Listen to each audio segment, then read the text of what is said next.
দেখতে পাচ্ছেন আজ সকালে খাবার দিতে অনেক দেরি হয়ে গেছে। ক্ষুধার তাড়ও নাই, খালি গুঁড়া খাচ্ছে। এখনও খাবারটা মাখা দিতে পারেনি, খালি গুঁড়া খাচ্ছে। এগুলো শুধুমাত্র ধান গুঁড়া, ভুট্টা এগুলো খাবার খেয়েই বড় হচ্ছে। ক্ষুধার তাড়ও নাই, কী করবে, খালি গুঁড়া খেয়ে আছে। দেখতে পাচ্ছেন শুধু গুঁড়া খাচ্ছে। আর একটু সামান্য ধান নিয়ে আসলাম, এগুলোকে ন্যাচারাল খাবারই দিয়ে পালন করতেছি বাড়ির খাওয়ার জন্য, মানে ফিড দেই না, একবারে পিওর দেশি খাবারের মতো পালন করতেছি।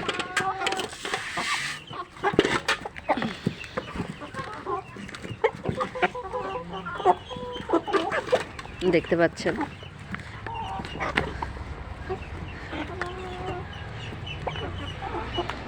সেই খাবার খায়, গুঁড়া ধান, গম আর ভুট্টা দিয়ে মাখিয়ে দিলেই এই মুরগিগুলো সেই খাবার খায়, মানে একবারে ন্যাচারাল খাবার। আর মুরগির স্বাদগুলো অসম্ভব স্বাদ হয়, কারণ আমি ফিড খাওয়াই না।